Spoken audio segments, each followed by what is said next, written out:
Assalamualaikum warahmatullahi wabarakatuh. Terima kasih atas kesempatannya.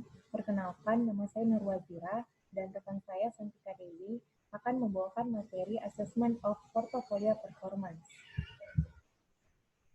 Baik, langsung saja kita pada materi pertama, yaitu tujuan penilaian kinerja portofolio.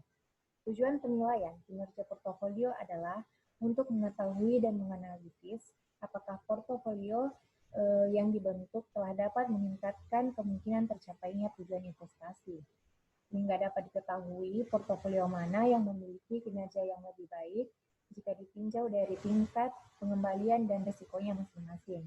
Selanjutnya dapat dilakukan revisi terhadap saham-saham yang membentuk portofolio tersebut jika dirasa bahwa portofolio tersebut tidak lagi sesuai dengan preferensi risiko investor. Yang selanjutnya itu penilaian kinerja portofolio. Variabel penilaian kinerja portofolio terdiri dari dua. Yang pertama, tingkat keuntungan, dan yang kedua, risiko. Tingkat keuntungan, di mana tingkat keuntungan yang diperoleh dari pemilik suatu portofolio dipengaruhi oleh dua sumber. Yang pertama, kemungkinan adanya perubahan harga sekuritas-sekuritas yang membentuk portofolio tersebut. Dan yang kedua, pembayaran dividen atau juga pembayaran bunga kalau dalam portofolio tersebut terdapat obligasi. Adapun contohnya sebagai berikut. Misal, portofolio kita terdiri dari dua saham, yaitu saham A dan saham B. Pada awal periode, kita membeli saham A senilai 50 juta dan saham B senilai 50 juta. Selama 1 tahun, saham A membayarkan dividen senilai 3 juta dan saham B membayarkan dividen senilai 1 juta. Pada akhir tahun, nilai saham A menjadi 55 juta dan saham B menjadi 60 juta. Dengan demikian, maka perhitungan tingkat keuntungan portofolio tersebut adalah sebagai berikut. Yang pertama, kita harus mencari capital gains-nya terlebih dahulu. Saham A, capital gains-nya itu 5 juta, saham B 10 juta. Totalnya menjadi 15 juta. Yang kedua, kita mencari total dividennya. Saham A, total dividennya 2 juta, saham B, total dividennya 1 juta. Totalnya menjadi 3 juta. Jadi, keuntungan selama 1 tahun adalah sebesar 18 juta, yaitu 15 juta dari capital gain dan 3 juta dari dividen, dengan nilai investasi awal sebesar 100 juta. Karena itu, tingkat keuntungan adalah 18%. Selanjutnya yaitu resiko, di mana pengukuran resiko yang relevan bagi pemodal mungkin dinyatakan dalam bentuk deviasi standar tingkat keuntungan portofolio atau beta portofolio. Deviasi standar tingkat keuntungan portofolio relevan untuk investor yang menanamkan dananya sebagian besar pada portofolio tersebut. Sedangkan pemodal yang menanamkan dananya pada berbagai mutual funds, dengan kata lain melakukan diversifikasi pada berbagai portofolio.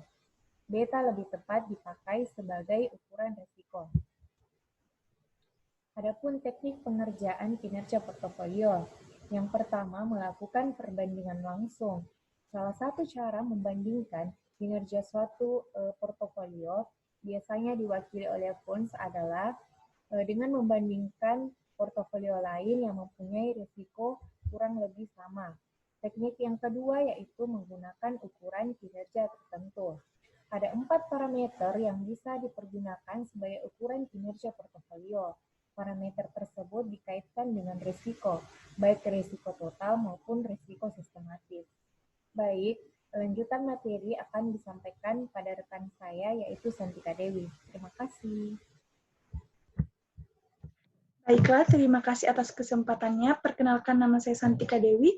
Saya akan melanjutkan materi terkait parameter pengukuran kinerja portofolio, di mana terdapat 4. Yang pertama itu access return to variability, measure. Yang kedua yaitu differential return dengan risiko sebagai deviasi standar. Yang ketiga yaitu access return to beta. Dan yang keempat yaitu differential return dengan risiko diukur sebagai beta. Nah, access return to variability measure.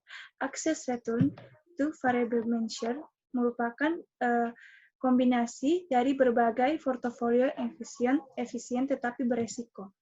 Misalkan kita mempunyai dua portofolio, A dan B, yang mempunyai karakteristik sebagai berikut, di mana return portofolio A sama dengan 0,23 dan return portofolio B sama dengan 0,25. Dan rata-rata atas bunga investasi bebas risiko sebesar 0,14 dan alfa portofolio A 0,12, sedangkan alfa dari portofolio B 0,15. Dengan demikian, shared measure-nya adalah pada portofolio A sekitar 0,750, sedangkan shared measure pada portofolio B yaitu 0,733.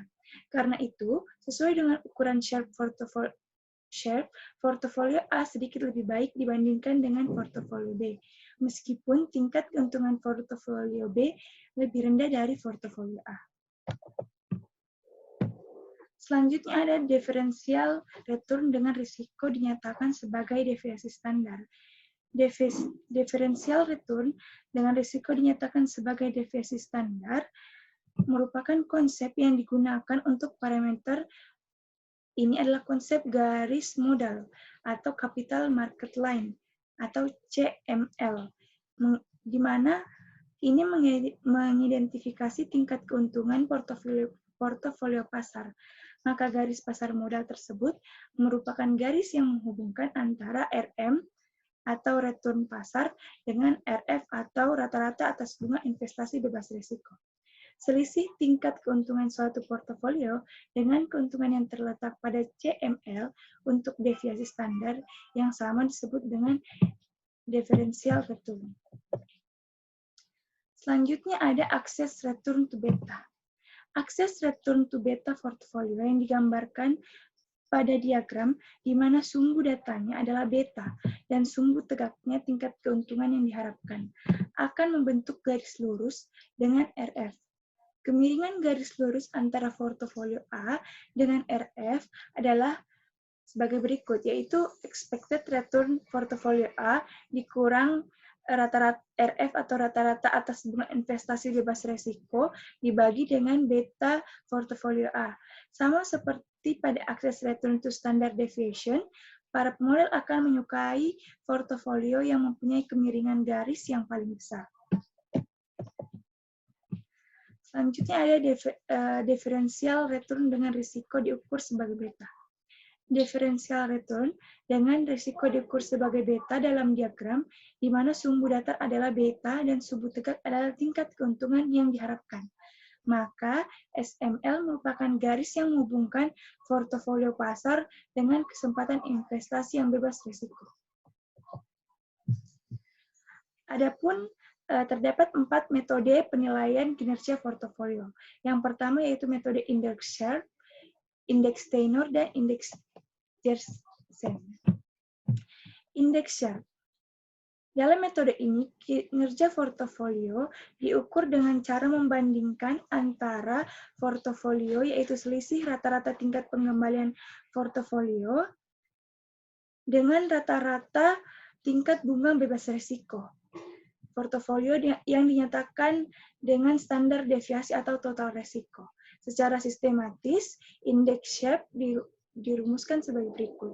SPI sama dengan RPI dikurang RF dibagi SDPI, di mana keterangannya SPI merupakan indeks Sharpe portofolio ke I, RPI merupakan rata-rata tingkat pengembalian portofolio ke I, RF merupakan rata-rata atas bunga investasi bebas risiko, SDPI merupakan standar deviasi dari tingkat pengembalian portofolio, dan RPM kurang RF merupakan premi risiko portofolio ke I. Selanjutnya ada indeks Steiner. Dalam metode ini, kinerja portofolio diukur dengan cara membandingkan antara premi risiko portofolio, yaitu selisih rata-rata tingkat pengembalian portofolio, dengan rata-rata bunga bebas risiko, dengan portofolio yang dinyatakan dengan beta, risiko pasar, atau risiko sistematis. Secara sistematis, indeks tenor ini dirumuskan sebagai berikut. Yang pertama yaitu TPI sama dengan RPI kurang RF dibagi BPI, di mana keterangannya TPI merupakan indeks tenor portofolio ke I, RPI merupakan rata-rata tingkat pengembalian portofolio ke I, RF merupakan rata-rata atas bunga investasi bebas risiko, BPI merupakan beta portofolio ke I, atau risiko pasar atau risiko sistematis, RPI dikurang RF merupakan premi risiko portofolio ke I. Selanjutnya ada indeks Jensen. Metode ini didasarkan pada konsep garis pasar sekuritas atau Security Market Line MSL yang merupakan garis yang menghubungkan portofolio pasar dengan kesempatan investasi yang bebas risiko. Dalam keadaan equilibrium, semua portofolio diharapkan berada pada SML. Jika terjadi penyimpangan, artinya jika dengan risiko yang sama, dengan tingkat pengembalian suatu portofolio berbeda, dengan tingkat pada tingkat SML, maka perbedaan tersebut disebut dengan indeks Jensen, di mana risikonya dinyatakan dalam beta, atau risiko pasar, atau risiko sistematis. Maka dapat dirumuskan bahwa indeks Jensen sebagai berikut. JPI sama dengan RPI kurang RF dikurang RM dikurang RF dikali BPI, di mana JPI merupakan indeks Jensen portofolio ke I, RP merupakan rata-rata tingkat pengembalian portofolio ke I, RF merupakan rata-rata bunga investasi bebas risiko, RM merupakan rata-rata tingkat pengembalian pasar yang diwakili oleh IHSG, BPI merupakan beta portofolio ke I, RPI kurang RF merupakan premi risiko portofolio ke I, RM kurang RF merupakan premi risiko pasar. Nah, selanjutnya ada pun aplikasi penilaian portofolio. Telah tertera tabel. Di sini tabel ini menunjukkan antara pengembalian portofolio A, B, dan C, serta tingkat pengembalian pasar atau yang diwakilkan oleh ISHG, serta tingkat bunga bebas risiko selama beberapa periode. Dari tabel tersebut dapat dihitung bahwa pada indeks Sharpe, di mana portofolio A yang mempunyai indeks Sharpe yaitu 0,302, portofolio B mempunyai indeks Sharpe 0,299, portofolio C mempunyai indeks Sharpe 0,193, dan pada return pasar mempunyai indeks Sharpe 0,117. Selanjutnya pada indeks tenor, portofolio ke A mempunyai indeks tenor 7,08, portofolio B mempunyai indeks tenor 6,41, portofolio C mempunyai indeks tenor 4,23, dan portofolio pasar mempunyai indeks tenor 2,40. Selanjutnya pada indeks Jensen, portofolio A mempunyai hasil yaitu 5,62, portofolio B mempunyai indeks Jensen 3,69, portofolio C mempunyai indeks Jensen 1,90, sedangkan portofolio pasar mempunyai indeks Jensen 9,0. Dari hasil perhitungan tersebut, dapat disimpulkan bahwa portofolio A memiliki kinerja paling tinggi bila dibandingkan dengan portofolio lainnya yang dibentuk sendiri. Dengan demikian, portofolio B dan C perlu direvisi. Revisi tersebut bisa dilakukan secara total, yaitu dilakukan likuidasi atas portofolio tersebut. Kemudian dibentuk portofolio baru atau dilakukan secara terbatas, yaitu dilakukan perubahan atas proporsi dana yang dialokasikan dalam masing-masing saham yang membentuk portofolio tersebut. Baiklah, demikianlah presentasi dari kelompok kami. Kurang dan lebihnya mohon dimaafkan. Wabillahi taufik wal hidayah. Wassalamualaikum warahmatullahi wabarakatuh.